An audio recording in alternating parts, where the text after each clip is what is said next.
साक्षी जुड़ी हुई हैं, जरा सुनवाते हैं क्या कुछ कह रहे हैं। जी बिल्कुल, देखिए इस वक्त हमारे साथ कैबिनेट मंत्री कृष्ण बेदी मौजूद हैं। आज मानसून सत्र का आगाज होने वाला है और बातचीत करते हैं उनसे। सर, बीएसी की मीटिंग भी अब से कुछ देर में होने वाली है। आप भी बीएसी की कमेटी में सदस्य हैं। कई बार ऐसा होता है कि 3 दिन का, जिस तरह अभी टेंटेटिव सेशन है, अंतिम मुहर तो बीएसी में डिसीजन के बाद लगेगी। विपक्ष ये कह रहा है हमेशा, और हमेशा ही कहता है कि सत्र बढ़ाया जाना चाहिए, सरकार कम समय के लिए सत्र चलाती है। तो मीटिंग के अंदर किस तरह की बात, किस तरह का रुख विपक्ष का सामने आता है?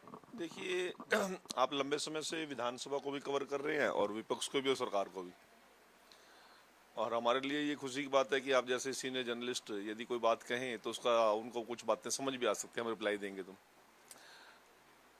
सत्र कर लो। आप पार्लियामेंट का बड़ा लंबा सत्र कर रखा था, कोई काम किया क्या विपक्ष ने? हम भी करेंगे, जब तक विपक्ष आएगा उतना लंबा सत्र करेंगे, परंतु ठहरते तो 1 मिनट के लिए भी नहीं। वो अपनी अपनी बात कहते हैं, चले जाते हैं। कोई बात का जवाब दो तो वॉकआउट करते हैं। यदि विपक्ष सहयोग करे, अपनी बात रखने के बाद सरकार का जवाब सुनना चाहे और सुनने का मादा रखे, तो स्तर बीएससी की मीटिंग के अंदर पूरी आईएनएलडी के लोग भी हैं, कांग्रेस के लोग भी हैं, इंडिपेंडेंट भी हैं, सरकार के लोग भी हैं, स्पीकर सर भी हैं, डिप्टी स्पीकर सर भी हैं, तो इसमें सारा तय हो सकता है। परंतु मुसीबत तो ये है कि पिछले 11 साल से तो इस सदन को मैं देख रहा हूँ। पिछले 5 साल मंत्री रहा, 14 से 19, तब भी इनका यही हाल था। पॉलिटिकल एडवाइजर के तौर पर सीएम साहब के साथ रहा पिछली टीम में, तब भी सेशन देखा हमने, और अब भी 10 महीने से मैं मिनिस्टर हूँ, सरकार का नुमाइंदगी कर रहे हैं, विधानसभा का विधायक हूँ, परंतु ठहरते तो कहीं भी नहीं। जब मुख्यमंत्री जी रिप्लाई देने के लिए खड़े होते हैं तो फिर हाथ जोड़कर निकल जाते हैं। तो यदि विपक्ष को अपनी बात कहने का इच्छा है तो जवाब सुनना भी चाहिए, और केवल मीडिया की सुर्खियां बढ़ना ही विपक्ष का काम है तो फिर सुर्खियां तो फिर जनता के बीच में जाए ना। जनता बनाएगी सुर्खियां, जनता के बीच में जाएंगे नहीं, जनता की कोई बात सुनेंगे नहीं। जनता यदि कोई बात कहेगी तो उसको लेकर सदन तक आएंगे नहीं। तो इसलिए सदन तो कोई दिक्कत नहीं है, हमें सरकार के पास टाइम है, और डेमोक्रेसी का ये सबसे बड़ा पूजा स्थल है हमारा तो विधानसभा और लोकसभा। तो उसमें विपक्ष यदि सहयोग करेगा तो जितना चाहेंगे उतना कराएंगे। आप कह रहे हैं कि 3 दिन का जो टेंटेटिव सेशन है वो काफी है, मतलब जितना बिजनेस है उसमें कवर हो। वो ठहरे तो काफी है, और नहीं ठहरेंगे तो फिर क्या करेंगे? लेकिन बेदी साहब, सत्ता पक्ष कहता है, कल मैंने बहुत सारे विधायकों से विधायक दल के मीटिंग के बाहर बात की, आप भी वहां पर थे, कई सारे तमाम विधायक कहते हुए नजर आए कि प्रदेश में तो कोई मुद्दा ही नहीं है, सरकार बहुत अच्छी चल रही है, विपक्ष के पास कोई मुद्दा नहीं, विपक्ष मुद्दा विहीन है। और अन्य विधायक कहते हुए नजर आए कि मुद्दा है ही नहीं। तो विपक्ष ने 30 कॉलिंग अटेंशन मोशन दी। अगर कोई मुद्दा ही नहीं है तो फिर चर्चा किस तरह? इतने सारे मुद्दे हैं। बहुत मुद्दे हैं। पहला मुद्दा तो यही है कि कांग्रेस नेता प्रतिपक्ष चुन ले। इस मुद्दे पर तो आएंगे नहीं वो। 10 महीने से हरियाणा का नेता प्रतिपक्ष ने चुन चुके, और केवल 37 विधायक है कांग्रेस को, उनमें से किसी एक को चुनना है। अब उनकी इतनी भी यदि कोई एकता नहीं है, यदि उनके लीडरशिप में इतनी भी जान नहीं है। सबसे बड़ा मुद्दा तो पिछले 10 साल से मीडिया जगत में भी, जनता के बीच में भी, विपक्ष के बीच में भी, कौन होगा विपक्ष का नेता, कौन होगा प्रतिपक्ष का नेता। शायद कांग्रेस रिकॉर्ड बनाना चाहती है, आज तक 125-30 साल पुरानी पार्टी ये भी डिसाइड ना कर पाए कि मेरा नेता प्रतिपक्ष कौन होगा, मेरे विधायक दल को कौन लीड करेगा सदन के अंदर। तो इससे बड़ी खामी क्या हो सकती है, इससे बड़ी हास्यास्पद बात क्या हो सकती है? रही बात जिन बातों को वो मुद्दा बनाना चाहते हैं, कहीं भी जब डिबेट में आएंगे तो आप देख लेना, एक तथ्य के आधार पर कोई बात कर ले, एक कोई जिम्मेवारी की बात कर ले, केवल शोर मचाना, हा हुल्ला करना, सदन से वॉकआउट करना, और जाके बाहर मीडिया में बयान दे देना सरकार फेल है। अरे सरकार फेल तुम्हें नजर आ रही है? अब कहते हैं हम काम रोको प्रस्ताव लेके आ रहे हैं। वो जहां तक मेरी जानकारी में भी कांग्रेस का काम तो 11 साल पहले रुक गया था, अब कौन सा काम रोकेंगे? वो उनके तो ताले लगे पड़े हैं। प्रदेश अध्यक्ष की कोई आप देख लो क्या स्थिति है, कोई नीचे टीम की क्या स्थिति है। अब जिलाध्यक्ष बनाए हैं, वो भी इस प्रकार के बनाए हैं कि लोग मजे ले लेके वो जिलाध्यक्षों को ढूंढते फिर रहे हैं। कहीं पे धरातल पे विपक्ष नजर नहीं आता, और जनता की आवाज उठाने की जिम्मेवारी सरकार से ज्यादा विपक्ष की होती है। विपक्ष को जिम्मेवारी से उठाए तो हम भी उस बात पर ध्यान दें, परंतु मुद्दा विहीन विपक्ष, नेता विहीन विपक्ष, और बिना योजना और प्लानिंग के चलने वाला विपक्ष। देखिए बेदी साहब, ये बात बिल्कुल ठीक है, जग जाहिर है कि कांग्रेस में गुटबाजी है, वो नेता विपक्ष का चयन नहीं कर पा रहे, ये भी बहुत बड़ा मुद्दा है। लेकिन उसके साथ साथ मुद्दे तो और भी हैं। मुद्दा तो कानून व्यवस्था का भी है, मुद्दा तो टूटी हुई सड़कों का भी है, मुद्दा तो जल भराव का भी है, भर्तियों का भी है। मुद्दे तो बहुत सारे हैं जिस पर कांग्रेस जो है सरकार को घेरती हुई नजर आएगी सदन। जल भराव की बात यह है कि मुख्यमंत्री जी ने कल ही बयान दिया है, हमने क्षतिपूर्ति पोर्टल खोल दिया है, अपने विधायकों की ड्यूटी लगा दी है, अपने जिला के अधिकारियों, जो बीजेपी के पदाधिकारियों की ड्यूटी लगा दी है, हमारे चुने हुए प्रतिनिधियों की ड्यूटी लगा दी है। जिस जिस क्षेत्र में क्षतिपूर्ति पोर्टल नहीं खुला है वो पोर्टल को खुलवाएं नहीं, लोगों को वहां तक लेके जाए कि आपने जो भी आपका नुकसान हुआ है वो उसको उस पर अपलोड करें। और मुआवजा देने में तो हमारी सरकार का रिकॉर्ड रहा पिछले 11 साल का। जो लोग 22-22 रुपए के चेक दे के भी सदन के अंदर मेजे थपथपवाते थे, हमने तो रिकॉर्ड तोड़ दिया मुआवजा देने का भी और लोगों के सहयोग करने का भी। रही बात लॉ एंड ऑर्डर की, लॉ एंड ऑर्डर की स्थिति आज मैं आपको बताना चाहता हूं, अन्य प्रांतों के मुकाबले आप पंजाब में जाइए क्या स्थिति बनी पड़ी है। आज हमारे यहाँ पर कोई हिम्मत करता है कोई गुंडागर्दी करने की, अगले दिन वो जेल की सलाखों के पीछे मिलता है। एक भी विपक्ष यदि तथ्य के आधार पर यह कह दे कि फला कांड हुआ और उसमें गिरफ्तारी नहीं हुई। मैं आपको निर्वाणा की बात बताना चाहता हूं। निर्वाणा में एक व्यापारी के दुकान में 8 बजे घुस के कुछ लोगों ने वहां पे पिस्टल लहराई, गोली मार दी, उसको साइड में लग गई। परंतु तीसरे दिन जो 4 लोग वहां हमें आइडेंटिफाई किए थे पुलिस ने, निर्वाणा की पुलिस ने, तीसरे दिन ही 3 लोगों की इनकाउंटर में गोली मारी, उनको जेल में लेके गए। चौथा अपराधी तो स्वयं आके सरेंडर कर गया पुलिस के सामने, जी मेरे को अरेस्ट कर लो। आज इससे बड़ा उदाहरण लॉ एंड ऑर्डर की मजबूती का आपको क्या दे सकता हूं मैं। जींद जिला के अंदर जितनी भी घटनाएं घटी हैं, एक भी पेंडिंग गिरफ्तारी नहीं है। कांग्रेस के राज के अंदर तो याद कर लो आप, मिर्चपुर कांड, जिंदा घर बुजुर्ग जलाया, 22 साल की नौजवान बेटी जलाई, गोहाना के अंदर दिन दिहाड़े लोगों के, गरीबों के घर जलाए। क्या इंसाफ मिला उन लोगों को? ये कांग्रेस केवल बात करती है।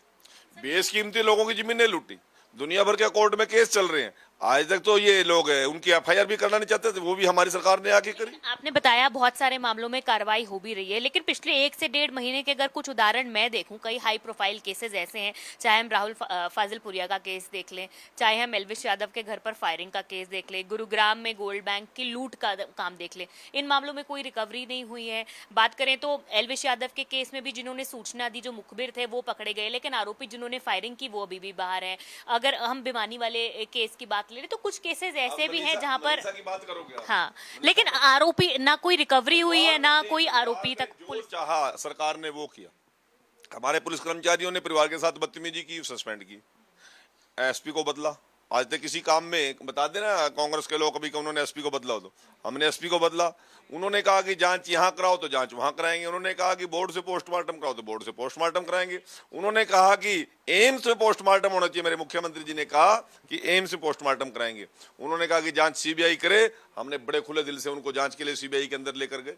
इससे बड़ा उदाहरण और क्या दे सकते हैं हम जनहितैषी लोग हैं, प्रजातांत्रिक तरीके से लोगों के और जनता के बीच में है, और लोगों को ये एहसास हमारे मुख्यमंत्री जी और हमारे मंत्रिमंडल का प्रत्येक सदस्य दिला रहा है कि आपके साथ 24 घंटे 7 दिन हम आप लोगों के साथ हैं।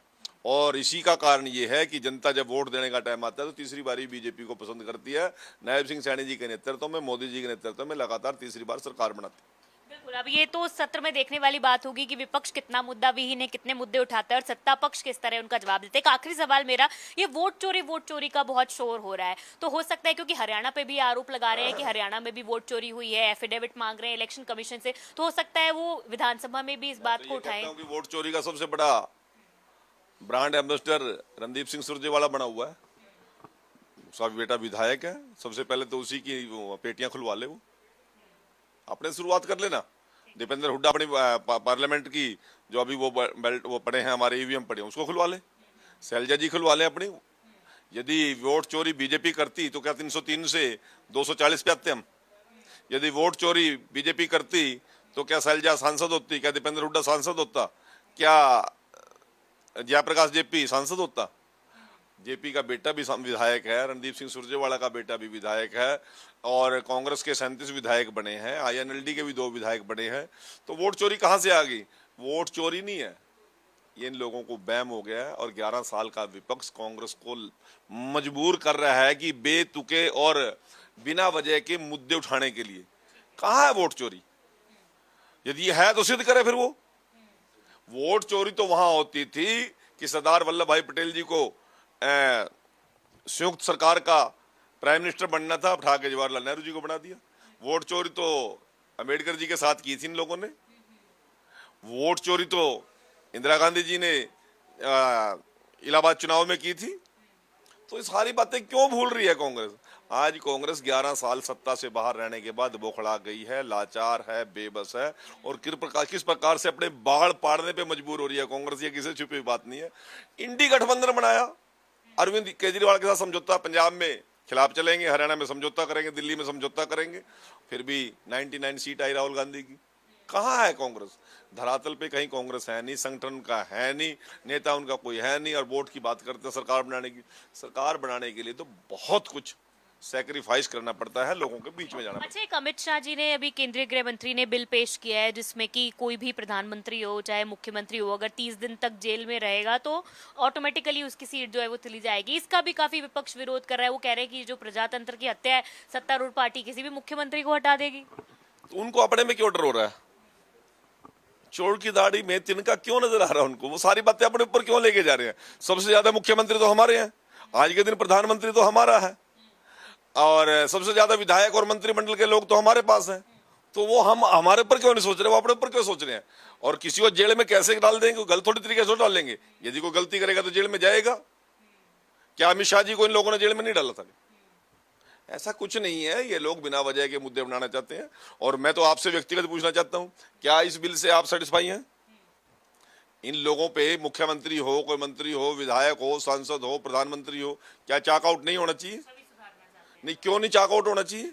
किसी को इस डेमोक्रेसी के अंदर फ्री हैंड छोड़ने किसने इजाजत दे दी कि मीठा मीठा गप और कड़वा कड़वा थू? यदि कोई बड़ा आदमी है तो उसकी गिरफ्तारी ना हो, क्यों ना हो? और यदि गिरफ्तारी है और बनती है, यदि जेल में रहा है तो वो फिर पद से बाहर क्यों ना जाए? लोग सारा 5-5 साल जेल में पड़े रहते हैं और सांसद और एमएलए को कहलाते हैं, ये क्यों? बहुत शुक्रिया बातचीत करने के लिए। तो कैबिनेट मंत्री कृष्ण बेदी बातचीत कर रहे थे और साफ तौर पर उन्होंने कहा है कि सदन में विपक्ष अगर रहेगा तो उनके सभी सवालों का जवाब दिया जाएगा। कैमरा पर्सन जतिन के साथ साक्षी शर्मा, इंडिया न्यूज हरियाणा, चंडीगढ़। बड़ी जानकारी आपको देते बहुत बहुत शुक्रिया साक्षी तमाम जानकारी के लिए। तो आज से शुरू हो रहा है मानसून सत्र और इसी को लेकर के सत्र को लेकर कैबिनेट मंत्री कृष्ण बेदी ने बड़ी बातें कही और हर मुद्दे पर बोला है। 10 महीने से नेता प्रतिपक्ष नहीं, ये भी जिक्र जिस पर सत्ता पक्ष विपक्ष को गिर रहा है। विपक्ष सुनने की हिम्मत नहीं रखता, मुद्दा विहीन है विपक्ष, ये भी बात कही। और सिर्फ इतना ही नहीं, SIR के मुद्दे पर भी बोला। वोट चोरी को लेकर के जो आरोप लगे उन पर भी कड़े शब्दों में कहा कि अगर कांग्रेस को लगता है कि वोट चोरी हुआ है तो सुरजेवाला का करवाएं, शैलजा का करवाएं, इन सभी मंत्रियों के, इन सभी नेताओं का पहले करवा लें। हम तो तैयार बैठे, हमें तो कोई दिक्कत ही नहीं है। संसद में जो लोकसभा और राज्यसभा में बिल आया था उसको लेकर के विपक्ष का हंगामा देखने को मिला और इसी के बाद 30 दिन के बाद जो गिरफ्तारी का मामला रहा, संशोधन हुआ, संविधान संशोधन 130 पे, उसमें भी बड़ा जवाब कैबिनेट मंत्री ने दिया। अगली बड़ी खबर की तरफ लिए चलते हैं जो निकलकर सामने आ रही है।